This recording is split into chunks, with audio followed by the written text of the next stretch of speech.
अस्सलाम वालेकुम मेरी यूट्यूब की फ़ैमिली, कैसे हैं जी आप सब। मैं भी अल्लाह का शुक्र है बिल्कुल ठीक हूँ जी। तो यहाँ पर करने लगी हूँ आपके साथ अपने संडे की यानी वीकेंड रूटीन शेयर कि मैं वीकेंड पे क्या कुछ करती हूँ। वैसे तो करने को बहुत कुछ ही होता है वीकेंड पे, लेकिन कोई वीकेंड ऐसा भी आ जाता है कि जिसमें बहुत ज़्यादा काम नहीं होते। लेकिन आप ही को पता होता है कि अगर मैं आज के दिन फ्री रही ना तो फिर मेरे नेक्स्ट जो डेज़ होंगे वो बहुत ही टफ़ गुजरेंगे। लिहाजा मैं अपनी जो इस तरह की रूटीन है, जिस दिन मैं थोड़ी फ्री होती हूँ तो उसको मैं खुद ही इस तरह से हैंडल कर लेती हूँ कि जो मुझे और काम करने होते हैं नेक्स्ट कमिंग डेज़ में, तो वो फिर मैं इस दिन फुलफ़िल कर लेती हूँ। बस यहाँ मेरे हस्बैंड किचन में आ गए थे। पहले मैंने चाय बना ली थी और उसके साथ फिर ऑमलेट बनाया।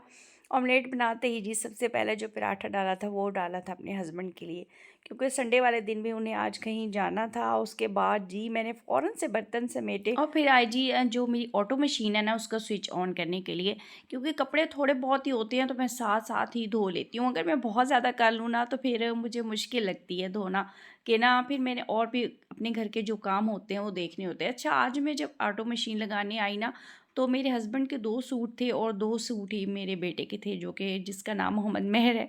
तो मेहर के सूट डालने लगी हूँ और साथ में डालूँगी जी अपने हस्बैंड के कपड़े। अच्छा, अगर आपने ऑटो मशीन लेनी है ना तो ज़रूर लें, क्योंकि जितनी भी हम हाउसवाइफ्स होती हैं हमारी ना हेल्प हो जाती है। लेकिन अगर आपके घर में बहुत छोटे बच्चे हैं और कपड़े बहुत ज़्यादा गंदे हो जाते हैं ना तो वो इसमें आसानी से साफ़ नहीं होते।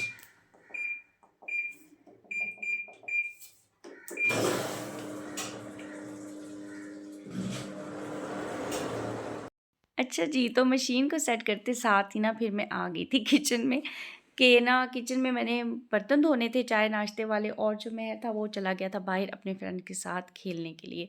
और मेरी जो हेल्पर है ना वो भी आने वाली थी। मेरी यही कोशिश होती है ना कि उसके आने से पहले मेरे जो जितने भी बर्तन होते हैं वो मैं धो लूँ, अपनी शेल्फ़ साफ़ कर लूँ, ताकि फिर वो मॉप करे या क्लीनिंग करे तो मेरा जो घर है ना वो नीट और क्लीन रहे। और अगर मैंने कुछ उसके साथ लग कर करवाना होता है तो तब तक मैं फ्री भी रहूँ। बस जी अब जल्दी-जल्दी से यहाँ पर धो रही हूँ बर्तन, और कुछ मैंने साग रात को निकाल के रख दिया था कि डिफ्रोस्ट हो जाए, तो वो भी अल्हम्दुलिल्लाह हो गया है। आज मैंने उसको तड़का लगाना है। अच्छा जी, बर्तन धोते साथ ही ना मैं सिंक को भी अच्छे तरीके से धो लेती हूँ, क्योंकि अगर अब छोड़ देना तो बाद में फिर यही होता है कि अब मैंने ये भी करना है और मैंने वो भी करना है। एक तरतीब से जब मैं काम करती हूँ ना तो मेरे काम दिन भर के बहुत अच्छे तरीके से हो जाते हैं। अच्छा, अब यहाँ पर ये जो किन्नू आए हुए हैं ना हमारे शहर में, तो बहुत मीठे मीठे किन्नू आ गए हैं। तो आप बताएं क्या आपके शहर में आए हैं और आपको खाने पसंद है? आपकी आप ही को तो खैर हर फ्रूट ही बहुत अच्छा लगता है, लेकिन अल्हम्दुलिल्लाह मेरी जो पूरी फैमिली है, यानी मेरा बेटा मेहर और मेरे हस्बैंड, ये भी बहुत शौक से खाते हैं। तो पहले तो मुझे किन्नू को देखते ही ख़्याल आया कि ना गाजर और किन्नू का ना जूस बनाऊँगी। लेकिन इसकी नौबत ही नहीं आई, क्योंकि जब भी धूप होती है हम ऊपर जाकर बैठ जाते हैं। आजकल बहुत अच्छी-अच्छी धूप निकल रही है। मैं भी खाती हूँ, मेरे हस्बैंड भी, मेरी हेल्पर भी और मेरा बेटा भी। लिहाज़ा अब तो जब तक आप ये व्लॉग देखेंगे ना तब तक तो हमारे तकरीबन ख़त्म ही हो चुके होंगे। लिहाज़ा मकसद बस फ्रूट्स को खाना है, चाहे जिस तरीके में भी खाएँ। और अगर आपके बच्चे फ्रूट्स लाइक करते हैं ना तो आप उनको किन्नू खिलाएँ। विटामिन सी का एक तो ये ज़ख़ीरा है और एक बहुत मज़े-मज़े के आ गए हैं। ख़ैर जी, मैंने वो फ्रूट्स भी रख दिए, बर्तन भी धो लिए, नीचे मशीन लगाई थी और अभी तक मेरी हेल्पर तो नहीं थी आई, लेकिन मैं फिर से आ गई हूँ जी ऊपर, क्योंकि यहाँ मैंने आपको बताया है ना कि हमारे शहर में शुगर मिल है तो कार्बन आ जाती है और ज़रात काले-काले से छत पर आए होते हैं। तो मैंने सोचा कि आज मैंने कपड़े भी ऊपर डालने हैं तो पहले अपनी छत की क्लीनिंग अच्छा, कर जो लूँ। ही मैं छत साफ़ करके नीचे आई ना तो फिर मेरी हेल्पर भी आ गई। आज मैंने इससे आटे वाला ड्रम साफ़ करवाना था। जब भी मैंने इस तरह से कुछ थोड़ा बहुत काम इससे करवाना हो ना, जो कि इसकी ड्यूटी में शामिल ना हो, तो फिर मैं इसकी क्लीनिंग में इसकी हेल्प कर देती हूँ, या अगर हेल्प ना कर सकूँ तो कुछ इसे दे दिला देती हूँ। क्योंकि ये भी अपने घरों से निकलती हैं, ये भी इनकी एक जॉब होती है जो ये कर रही होती हैं, तो फिर हमें भी इन लोगों का ख़्याल रखना चाहिए। बस जी, यहाँ पर मेरी हेल्पर जो है ना उसको मैंने कहा था कि आप मुझे इसका स्टैंड और ये जो है आटे वाला ड्रम ये धो दो, क्योंकि आटा और आने वाला था पीस के, और ये जो मेरा ड्रम था ये काफ़ी टाइम हुआ कि वॉश नहीं हुआ था। तो मैंने इससे कहा कि आप मुझे अच्छे तरीके से वॉश कर दें। खैर मेरी हेल्पर ने बहुत अच्छे तरीके से वॉश किया। एक स्टील वूल से पहले इसको अच्छे तरीके से धोया, फिर जी फोम के साथ धोया और बहुत अच्छे तरीके से खंगाला। अच्छा, ये हमने घर बनाया हुआ लिया है, तो ऊपर उन्होंने वॉशिंग एरिया बनाया हुआ है। वॉशिंग एरिया के हिसाब से और तो ठीक है, लेकिन इसके अलहदा से बाउंड्रीज़ नहीं बनाई तो पानी ना इर्द-गिर्द बहुत ज़्यादा फैल जाता है। मैं अपने हस्बैंड से कह रही थी कि आप मुझे ना इसकी कोई बाउंड्री छोटी-सी बनवा दें।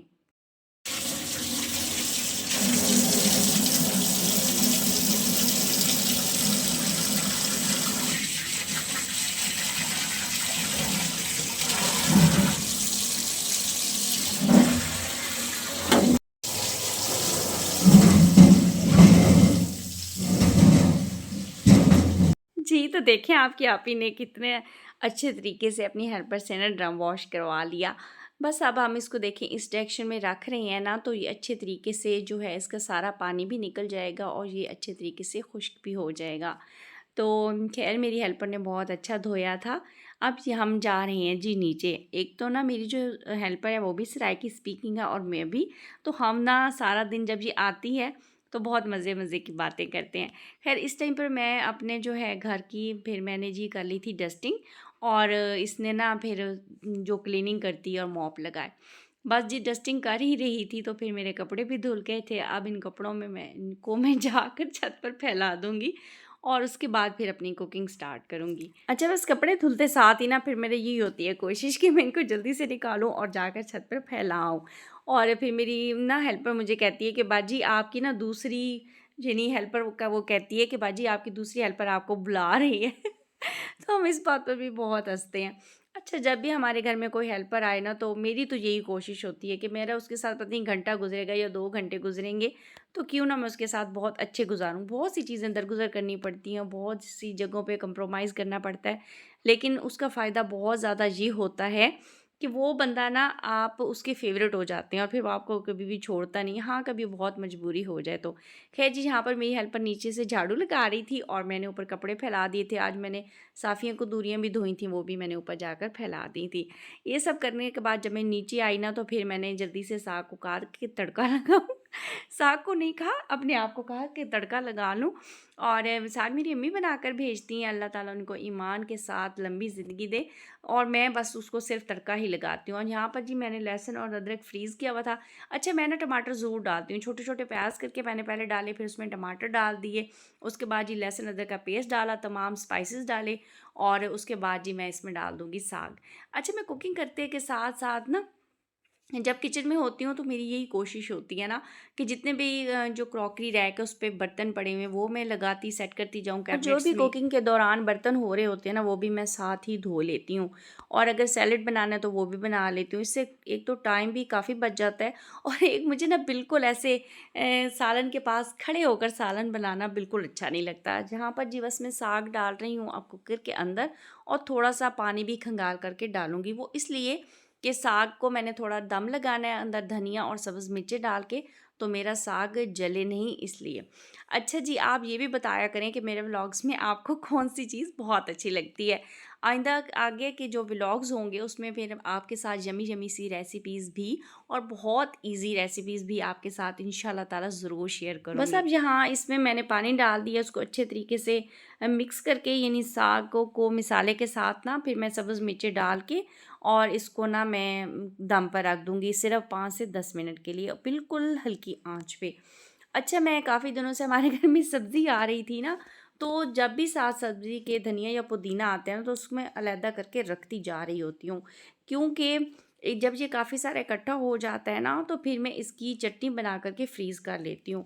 जब भी हमारे घर में जो भी डिशेज़ बने, अगर मुझे साथ दही वाली चटनी चाहिए हो ना, तो फिर मैं ये वाली चटनी निकाल के दही में सिर्फ़ मिक्स करती हूँ और मेरी दही वाली चटनी तैयार हो जाती है। और अगर मुझे दही बड़े बनाने हो तब भी मैं उनमें यही वाली चटनी ज़रूर मिक्स करती हूँ, इससे भी टेस्ट बहुत अच्छा आज होता है। चूँकि मैंने साग को तड़का लगाया था ना, तो मेरे पास काफ़ी टाइम बच गया था क्योंकि साग तकरीबन कुक ही होता है, सिर्फ़ हमें तड़का ही लगाना होता है।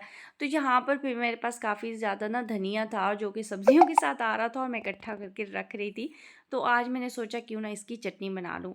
अच्छा, वैसे तो मैं जब भी चटनी बनाती हूँ ना तो उसमें पुदीना, धनिया, सब्ज़ मिर्चें और लहसुन की कुछ जवें डालकर ग्राइंड करती हूँ, लेकिन आज मेरे पास पुदीना था ही नहीं, तो मैंने ना सिर्फ़ धनिया और सब्ज़ मिर्चों को ही ग्राइंड करके तो उसको फ्रीज़ कर लूँगी, क्योंकि जब भी मुझे चटनी कोई दही वाली बनानी होती है तो उसमें ये चटनी सिर्फ ऐड करती हूँ और मेरी दही वाली चटनी तैयार हो जाती है।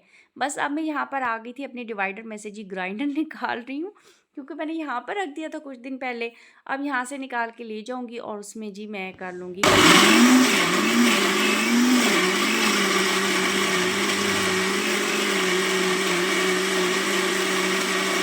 बस तो यहाँ पर चटनी भी बनकर हो गई है तैयार, यानी ग्राइंड मैंने कर ली है धनिया, और आज मेरे पास सिर्फ सब्ज़ मिर्ची ही थी।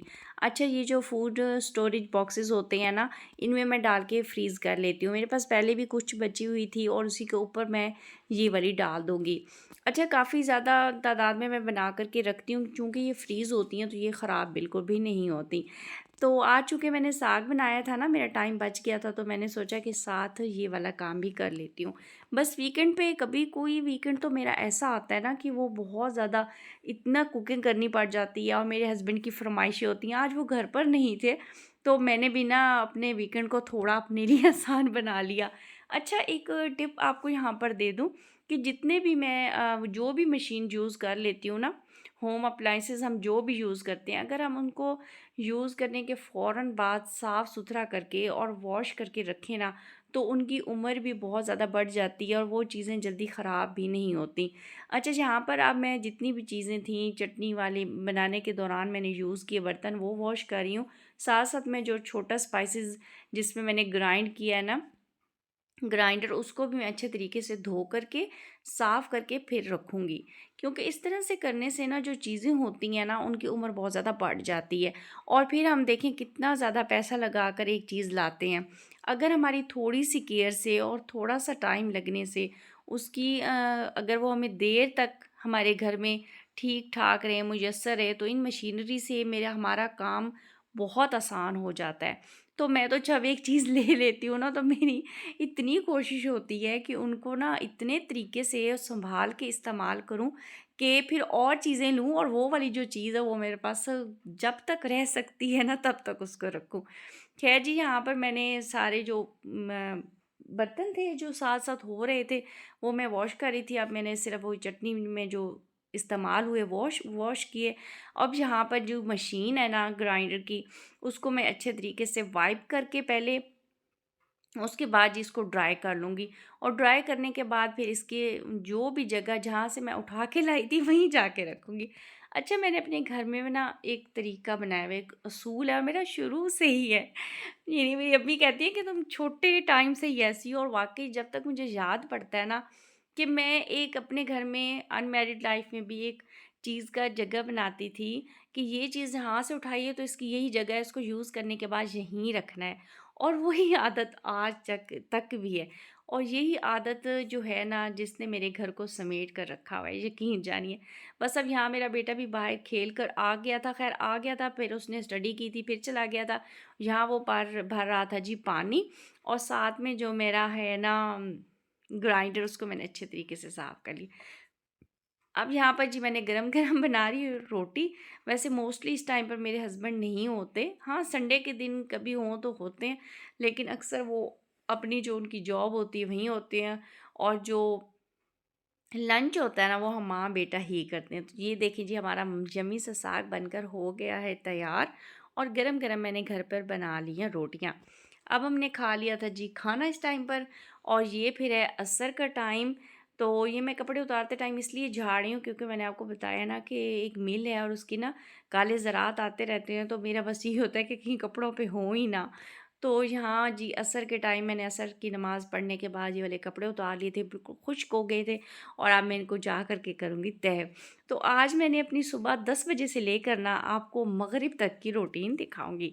अच्छा जी, यहाँ पर मेरा मेहर आ गया था, मैंने इससे कहा कि आप भी आटे वाला ड्रम उठाएँ, क्योंकि हमारा आटा आ जाएगा तो इसको ड्रम में डालेंगे। और अब मैंने ना ऊपर के जो जितने भी छत पे हमारी चीज़ें इस टाइम होती हैं, मैं सारा उठा के रख देती हूँ। आप यकीन करें, इस टाइम मुझे इतनी जल्दी लगी हुई थी, मैंने अपने हस्बैंड के 3 सूट निकाले थे, 3 अदद के प्रेस करूँगी, लेकिन फिर 2 किए थे और 1 अपने बेटे का किया था यूनिफ़ॉर्म, क्योंकि मग़रिब की नमाज़ का हो रहा था टाइम। और नमाज़ें ज़रूर हमें पढ़नी चाहिए, हमें अपने लिए, ये हमारा अपना काम है। समझे जब हम घर के इतने काम करते हैं ना, तो वहाँ अगर हम नमाज़ पढ़ेंगे ना, तो वो हमारा एक अपना पर्सनल काम होगा। तो ये एक छोटा-सा मैसेज है, जो कि आपको अपनी बहनें समझ कर मैं देती हूँ। आपके लिए बहुत शौक़ से, बहुत प्यार से व्लॉग बनाती हूँ, तो लाइक, शेयर और सब्सक्राइब ज़रूर किया करें। मुझे दें इजाज़त। अल्लाह हाफ़िज़।